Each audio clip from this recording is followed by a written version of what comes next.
यह कहानी 1866 में शुरू होती है, जब एक किसान ने अपने खेत के पास ऑरेंज रिवर के किनारे एक डायमंड खोजा था। यह जगह आज के साउथ अफ्रीका में है। वही ऑरेंज रिवर जो आगे चलकर अटलांटिक ओशन में जाकर नमीबिया की सदर्न बाउंड्री बनाती है। इस खोज के बाद एक जबरदस्त डायमंड रेस शुरू हुई, जो आखिर में किम्बरली डायमंड माइन की शुरुआत का कारण बनी। यहां करीब 50,000 मजदूर आए और दशकों तक सिर्फ अपने टूल्स और फावड़ों से एक बड़ा गड्ढा खोदते रहे। यह गड्ढा दुनिया का सबसे गहरा मैन्युअली डग गड्ढा माना जाता है और यहीं से मजदूरों ने 2700 किलोग्राम डायमंड्स निकाले। किम्बरली माइन को लगभग 100 सालों तक दुनिया का सबसे रिच डायमंड माइन कहा गया और इस खोज के कुछ सालों बाद जर्मन एम्पायर ने आज के नमीबिया को अपना कॉलोनी बना लिया। ऊपर से नमीबिया जरूर खाली दिखता था, लेकिन जर्मन्स को भरोसा था कि इस लैंड के नीचे भी किम्बरली जैसे डायमंड्स मिलेंगे।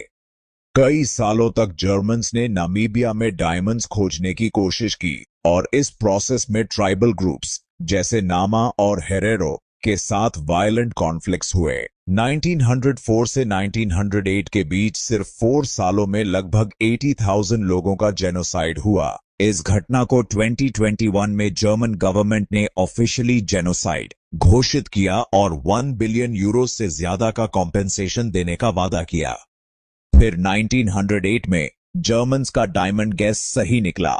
नमीबिया का नामिब डेजर्ट डायमंड से भरा हुआ था, लेकिन ये एक अनयूजुअल जगह पर थे। किम्बरली के डायमंड्स की तरह अंडरग्राउंड नहीं, बल्कि शिफ्टिंग सैंड्स और कोस्ट लाइन के पास मिले। ये डायमंड्स ओरिजिन के हिसाब से साउथ अफ्रीका के ऊंचे प्लेटोज से आए थे और लाखों सालों तक ऑरेंज रिवर के जरिए अटलांटिक तक पहुंचे। फिर बेंगेला करंट ने इनको नामिब डेजर्ट की कोस्ट लाइन पर जमा कर दिया।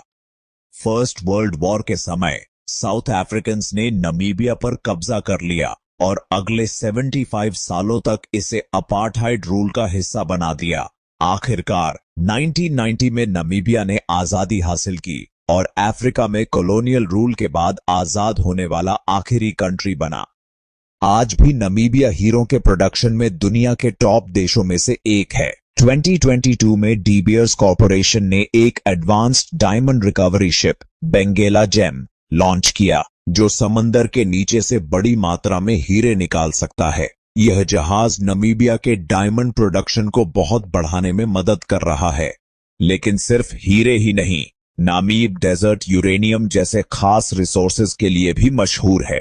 रोसिंग माइन दुनिया की 5वीं सबसे बड़ी यूरेनियम खदान है और नामीबिया को दुनिया का दूसरा सबसे बड़ा यूरेनियम प्रोड्यूसर बनाता है। यह यूरेनियम ज्यादातर चाइना और फ्रांस के न्यूक्लियर पावर प्लांट्स को सप्लाई किया जाता है। और फिर 2022 में नमीबिया की कोस्ट लाइन पर एक बड़ा ऑयल फील्ड मिला, जिसने देश का फ्यूचर बदल दिया। एक्सपर्ट्स का कहना है कि इस एरिया में लगभग 11 बिलियन बैरल्स ऑयल हो सकता है, जो नमीबिया को एक बड़ी ऑयल प्रोड्यूसिंग कंट्री बना सकता है। लेकिन इसके साथ ही कुछ प्रॉब्लम्स भी हैं। नमीबिया अभी भी पुराने कॉलोनियल एक्सप्लॉयटेशन के असर से जूझ रहा है। देश के नेचुरल रिसोर्सेज की प्रोजेक्ट्स में नमीबिया को सिर्फ 10% का फायदा मिलता है और ज्यादातर जमीन और रिसोर्सेज अब भी यूरोपियन डिसेंडेंट्स के पास हैं। ऑयल और गैस की ये खोजें इनइक्वालिटी को और बढ़ा सकती हैं, जब तक रिसोर्सेज का सही तरीके से बंटवारा नहीं होता। तो नमीबिया का फ्यूचर अब इन नेचुरल रिसोर्सेज पर डिपेंड करता है। लेकिन क्या ये रिसोर्सेज देश के लोगों के लिए अच्छा जीवन देंगे या फिर एक्सप्लॉयटेशन का एक और चैप्टर बनेंगे? ये तो समय ही बताएगा।